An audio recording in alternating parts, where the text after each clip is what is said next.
Hello and welcome back everyone. So इससे पहले हम 2 वीडियोस कवर कर चुके हैं जिसमें हमने कंप्यूटर के बेसिक्स के बारे में जाना था। कोडिंग जर्नी को स्टार्ट करने से पहले वो बेसिक नॉलेज हमें होना काफ़ी ज़्यादा इंपॉर्टेंट है, तो मेक श्योर आप वो दोनों लेक्चर्स देख कर आए हैं। ये हमारी सी लैंग्वेज का पहला लेक्चर है, इसलिए यहाँ पे हमने लेक्चर 1 लिखा हुआ है। So without wasting much of the time let's start knowing that what exactly is C language and how it came to existence.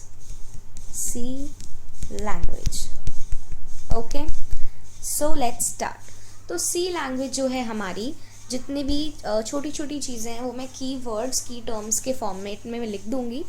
Make sure कि आप इसको नोट्स की फॉर्म में बना लें so that it would be easy for you.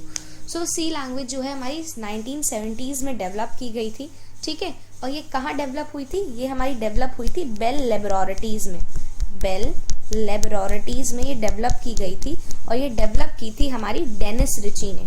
He is a man not a girl, Dennis Ritchie, okay. ये 1970s में Bell Laboratories में डेनिस रिची द्वारा डिज़ाइन की गई थी, ठीक है। ये पहले इनिशियली जब सी लैंग्वेज हमारी आई थी तो ये प्रोग्रामिंग के लिए ऑपरेटिंग सिस्टम में, मतलब ये सिर्फ और सिर्फ एक ही प्रोग्रामिंग सिस्टम के लिए डिज़ाइन की गई थी जिसका नाम था यूनिक्स, और सिर्फ ये यूनिक्स में ही चलती थी, ठीक है। लेकिन यूनिक्स में इसको कैसे यूज़ किया गया था सी लैंग्वेज को? यूनिक्स में हमारा कुछ प्रोग्राम था, आप इसके बारे में और सर्च करिएगा यूनिक्स के बारे में। यूनिक्स हमारा एक सॉफ्टवेयर प्रोग्राम था जिसमें कुछ चीज़ करने के लिए सी लैंग्वेज को डिज़ाइन किया गया था। बट बाद में जैसे जैसे सी लैंग्वेज की एडवांसमेंट हुई तो यूनिक्स जो हमारा खुद एक सॉफ्टवेयर प्रोग्राम है वो खुद ही पूरा का पूरा सी लैंग्वेज में लिखा गया था, ठीक है। तो सी लैंग्वेज, ये तो हो गई हमारी बात कि एग्जिस्टेंस में कैसे आई, क्या इसकी थोड़ी सी चीज़ थी। बट सी लैंग्वेज हमारी एग्जिस्टेंस में कैसे आई?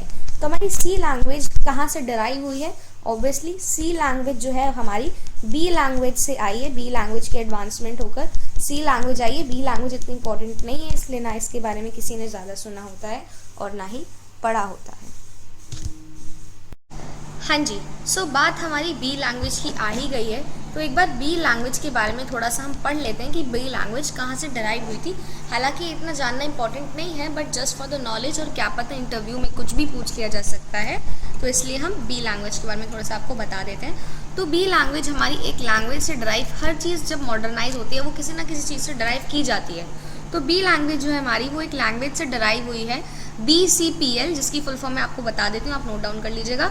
Basic combined programming language, basic combined programming language इस चीज़ से डराई हुई है, ठीक है। और ये लैंग्वेज जो है हमारी वो 1960 में बनाई गई थी। 1960 में किसके द्वारा बनाई गई थी? मार्टिन रिचर्ड्स के द्वारा।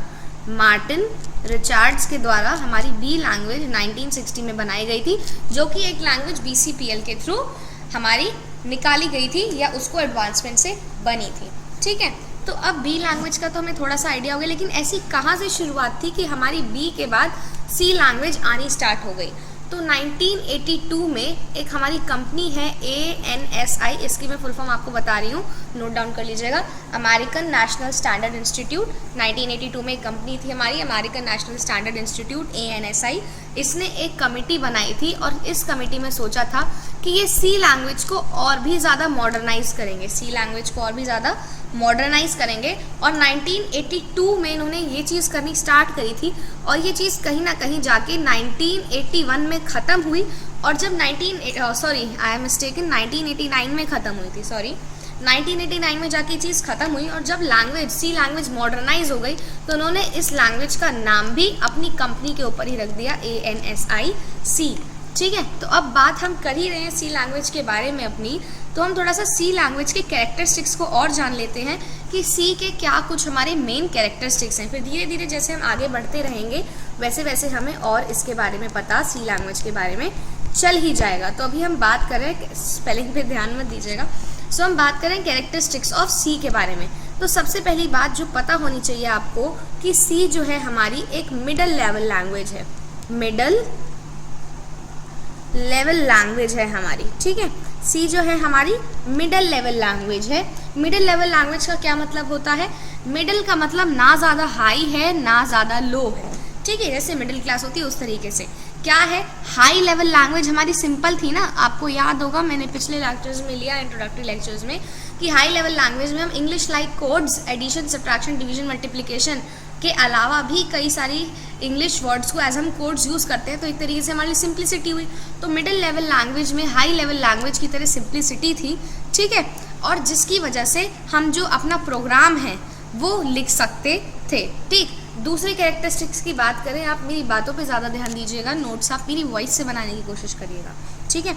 तो कैरेक्टरिस्टिक्स है, ये बहुत ज़्यादा एक्सीलेंट है, एफिशिएंट है, ठीक है, एफिशिएंट मीन्स पर्याप्त, बढ़िया, ठीक है, और एक ऐसी लैंग्वेज है जो कि हम मोबाइल एप्लीकेशन में भी यूज़ कर सकते हैं, मोबाइल एप्लीकेशन बनाने के लिए भी यूज़ की जाती है, सॉफ्टवेयर बनाने के लिए भी यूज़ की जाती है, और काफ़ी सारी चीज़ों को डेवलप करने के लिए हमारी सी लैंग्वेज ने बहुत हेल्प करी है हमारी, ठीक है। तीसरे कीवर्ड की बात करूं, अगर मैं तीसरे कैरेक्टरिस्टिक की बात करूं, तो जो हमारी सी है वो एक हमारी स्मॉल लैंग्वेज है, ठीक, ज़्यादा वास्ट नहीं है, एक बेसिक, जैसे हमें मकान बनाना है अपना, तो उसके लिए हमें पहले नींव डालनी ज़रूरी होती है, तो जो नींव है वो सी लैंग्वेज है। अगर आपको किसी और लैंग्वेज को मास्टर करना है, उसके लिए आपको सी लैंग्वेज को मास्टर करना ही पड़ेगा, क्योंकि ये लैंग्वेज उतनी ज़्यादा डिफ़िकल्ट नहीं है, और इस लैंग्वेज को करने के बाद आपको प्रोग्रामिंग का थोड़ा बहुत आइडिया हो जाता है, तो आप जावा और भी HTML जैसी कई हार्ड डिफ़िकल्ट लैंग्वेजेस को, नॉट डिफ़िकल्ट, वास्ट लैंग्वेजेस को आप स्टडी करने में बहुत हेल्प पाते हैं, ठीक है। तो सी हमारी एक स्मॉल लैंग्वेज है जिसमें 32 इंग्लिश के कीवर्ड्स हैं। ये मान लीजिए 32 इंग्लिश वर्ड्स हैं जो कि एक कीवर्ड्स की तरह काम करते हैं। इन 32 इंग्लिश वर्ड्स को हम कीवर्ड्स बोलते हैं, ठीक है। धीरे धीरे अब ये क्या कीवर्ड्स हैं इसकी मैं प्रॉपर टेबल बनवाऊंगी, ये आपको पता चल जाएगा, ठीक। जैसे इसमें अब काफ़ी सारी चीज़ें होती हैं, कुछ नाम अगर मैं लूँ, if, else, switch, while, for, do while, ये सारे लूप्स होते हैं। इसमें एरे होता है, पॉइंटर्स होते हैं, फंक्शंस होते हैं, काफ़ी सारी चीज़ें हैं जो कि होती हैं इसमें।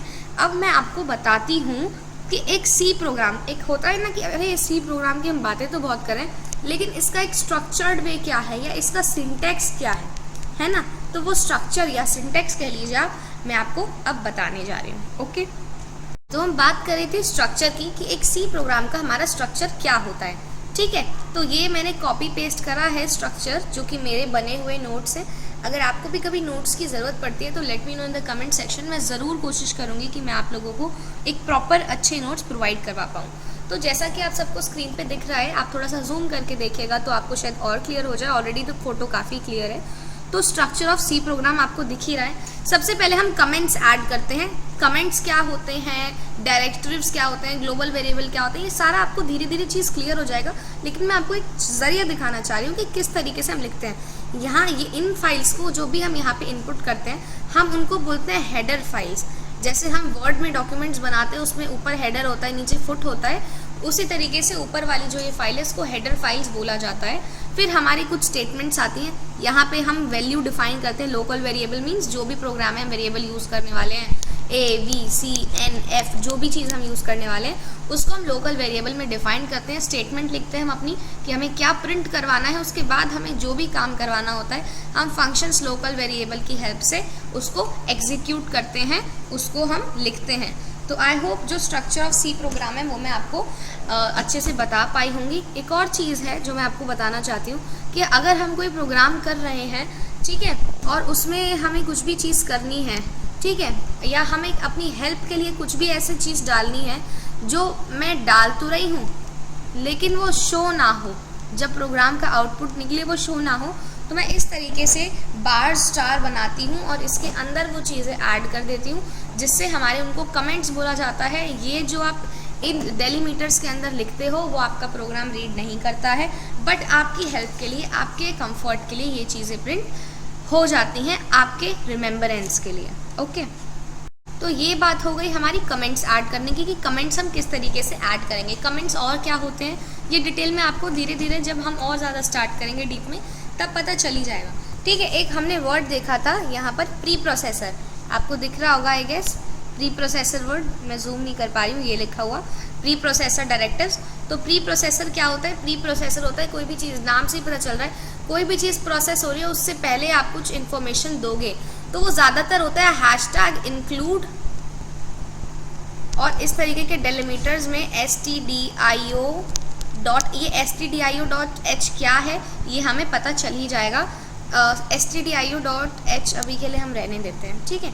आप इंक्लूड याद रखिए बस, हैशटैग इंक्लूड और एक हमारा हैशटैग डिफाइन, ये एक तरीके से हमारे डेलिमीटर्स हैं, ठीक है। इंक्लूड मतलब कोई भी प्री प्रोसेसर में हमें कुछ भी इंक्लूड करवाना है, डिफाइन मतलब हमने डिफाइन कर दिया कि अगर मैं एक वेरिएबल ले रही हूँ a तो उसकी वैल्यू है 2, ठीक है। उसके बाद हमारा आता है मेन फंक्शन लिखने के लिए, हमारा प्री प्रोसेसर हो गया। अब मेन फंक्शन की बात आती है, तो मेन फंक्शन के लिए मैं इस तरीके से लिखती हूँ मेन, और बस इतना लिख देती हूँ। उसके बाद से हमारा स्कोप स्टार्ट होता है, स्कोप इसको बोला जाता है, फिर हमारे वेरिएबल्स आते हैं, स्टेटमेंट आती है, फंक्शन आता है, ये सारी चीज़ें हैं, ये हमें पता चल जाएगी। अब जब हम ये सारी चीज़ें कर रहे हैं, सी लैंग्वेज के बारे में जान लिया है, तो एक तरीके से एक वर्ड होता है कैरेक्टर सेट, ठीक है। कैरेक्टर सेट की बात कर लेते हैं हम सी के, कि क्या कैरेक्टर्स या फिर आप साइंस बोल लीजिए सिंपल लैंग्वेज में, क्या साइन यूज़ होते हैं और उनका क्या मतलब होता है। तो सबसे पहले तो कैरेक्टर सेट अगर मैं आपको बता दूं, एक सेकेंड ज़रा इसकी हेडिंग डाल दें हम, मैं आपको कैरेक्टर सेट की पूरी लिस्ट अभी यहाँ पर कॉपी पेस्ट कर दूंगी। तो कैरेक्टर सेट की अगर हम बात करें, oh my God, character set की अगर हम बात करें तो हम कैरेक्टर्स में अल्फ़ाबेट्स यूज़ कर सकते हैं। अल्फ़ाबेट्स हम यूज़ कर सकते हैं capital A to capital Z और small a to small z, ठीक है। कैपिटल A अलग होता है, स्मॉल a अलग होता है, हर एक चीज़ आप ये डॉट, जस्ट एन एग्जाम्पल, ये डॉट लगाओगे अलग होगी, ये डॉट लगाओगे इसका मीनिंग अलग होगा, ठीक है। ये जस्ट एग्जाम्पल था।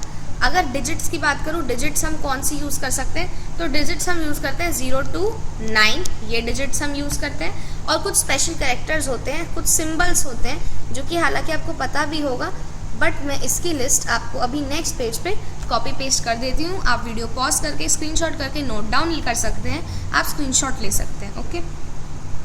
हाँ जी, तो ये रही हमारी स्पेशल कैरेक्टर्स की लिस्ट, आप इसका स्क्रीनशॉट ले लीजिए। मैं 20 सेकेंड्स के लिए पॉज कर रही हूँ, होल्ड कर रही हूँ, आप स्क्रीनशॉट ले लीजिए, फिर इसके ऊपर मैं राइट करके आपको इसको थोड़ा सा एक्सप्लेन कर दूँगी। आई होप आप सबने स्क्रीनशॉट ले लिया होगा और फोटो बिल्कुल क्लियर आई होगी। ये हमारे कुछ कॉमन साइंस हैं, क्या बोला जाता है किसको, एस्ट्रिक, बैकवर्ड स्लैश, ठीक है। टिल्डे साइन क्या होता है, परसेंट साइन हम कैसे यूज़ करते हैं, परसेंट के लिए ये यूज़ करते हैं, इसको रिमाइंडर के लिए यूज़ करते हैं, ठीक है। ये कर्ली ब्रेसेस है, ये बैक कोटेशन मार्क है, ये सारी चीज़ें हैं, तो आप देख लीजिएगा। ये कैरेट साइन होता है, आपने स्क्रीनशॉट ले ही लिया होगा, तो अब आप इसको अच्छे से एक बारी देख लीजिएगा, इसको नोट डाउन कर लीजिएगा, क्योंकि ये काफ़ी ज़्यादा इम्पॉर्टेंट है, ओके। हम आगे बात करते हैं। आई होप आप सभी को जितने भी हमारे स्पेशल कैरेक्टर्स हैं या जितना भी अभी तक मैंने आपको पढ़ाया है वो सब क्लियर हो गया होगा। मैं आज आपको जितना भी हमारा थोड़ा सा बेस है वो क्लियर कर दूंगी। ये अभी हम एग्जीक्यूशन कैरेक्टर का टॉपिक ले रहे हैं, इसके बाद हम ट्राइग्राफ कैरेक्टर्स का टॉपिक लेंगे, फिर हम लास्ट एक दो छोटे छोटे टॉपिक और हैं, डिलिमीटर्स और रिजर्व कीवर्ड्स, ये दो टॉपिक और लेंगे। फिर हमारा थोड़ा सा और ज़्यादा मेन स्टार्ट हो जाएगा नेक्स्ट लेक्चर से, आइडेंटिफायर्स से। हम आइडेंटिफायर्स क्या होते हैं ये सारी चीज़ें हम पढ़ेंगे। आज हम थोड़ा सा हमारे 3 और छोटे टॉपिक बचे हैं उसको कवर कर लेंगे, तो हो सकता है आज की वीडियो आप लोगों को लंबी और मे बी बोरिंग भी लग रही हो। ओके, सो एग्जीक्यूशन कैरेक्टर की हम बात कर रहे थे। एग्जीक्यूशन कैरेक्टर या एस्केप सीक्वेंस, सबसे पहले हमारा ये जानना ज़रूरी है कि ये होता क्या है, ठीक है। तो सी जो है हमारा, सी लैंग्वेज जो है वो अगर हम बैकस्लैश लगा दें, ठीक, और बैकस्लैश के साथ मान लो कोई एक वर्ड लिख दें, मान लो मैं अभी हिंदी में लिख रही हूँ, इंग्लिश में लिखूँगी तो कोई मीनिंग हो जाएगा ना। कोई जैसे मैंने ये लिख दिया, बैकस्लैश लगा दिया और कोई वर्ड लिख दिया, तो ये कोई कुछ बन जाता है ना, ये कोई शॉर्टकट की होती है। तो इस तरीके से ही है, जैसे अगर मेरे को चाहिए कि मैं अभी यहाँ पे लिख रही हूँ सिमरन, मैंने अपना नाम लिखा सिमरन, लेकिन मुझे अपनी कास्ट जो है वो मुझे इसके आगे नहीं चाहिए, मुझे नेक्स्ट लाइन में चाहिए। मुझे जो मेरी कास्ट है, सरनेम है मेरा, वो मुझे नेक्स्ट लाइन में चाहिए। तो मैं एक ऐसा यहाँ पे इस तरीके से कुछ यूज़ करूँगी, लेट मी टेल यू, मैं यहाँ पे बैकस्लैश एन यूज़ करूँगी ताकि ये मेरा जो है, ये इस अभी प्रॉपरली नहीं लिखा हुआ है, रफली लिखा हुआ है, ये नेक्स्ट लाइन में पहुँच जाए। तो इसी तरीके से हमारी सारी चीज़ें लिखी हुई हैं, है ना। पहले हम देखें अगर, तो पहला है बैकस्लैश बी, यानी कि बैक स्पेस कर देता है। अगर कई बार हमारा जो कीबोर्ड होता है लैपटॉप में, कंप्यूटर में, वो काम ना करे तो हम बैकस्लैश बी लगाकर किसी भी चीज़ को हम जैसे बैक स्पेस दबाते हैं उस तरीके का काम करता है, ठीक है। बीप साउंड प्रोड्यूस करवाता है, अलर्ट साउंड, ये हमारा, इसको आप डिटेल में पढ़ लीजिएगा। अगर मैं एक एक आपको रीड करके बताऊंगी तो ये वेस्टेज ऑफ टाइम रहेगा हमारा। जो इम्पॉर्टेंट है मैं उनके आगे स्टार बना देती हूँ, उस पर आप थोड़ा ज़्यादा ध्यान दीजिएगा। एक \n हमारा इम्पॉर्टेंट है काफ़ी, ठीक है। एक वर्टिकल टैब, हालांकि ये इम्पॉर्टेंट है, ये इम्पॉर्टेंट है, पढ़ना आपको सारा है, कहीं ना कहीं सारे यूज़ आएंगे। \n सबसे ज़्यादा यूज़ आता है, ठीक है। हॉरिजॉन्टल वर्टिकल टैब भी आप लोग कर लीजिएगा, सब कुछ ही आपको इसमें से देखना है। आई होप आप लोगों ने स्क्रीनशॉट ले लिया होगा।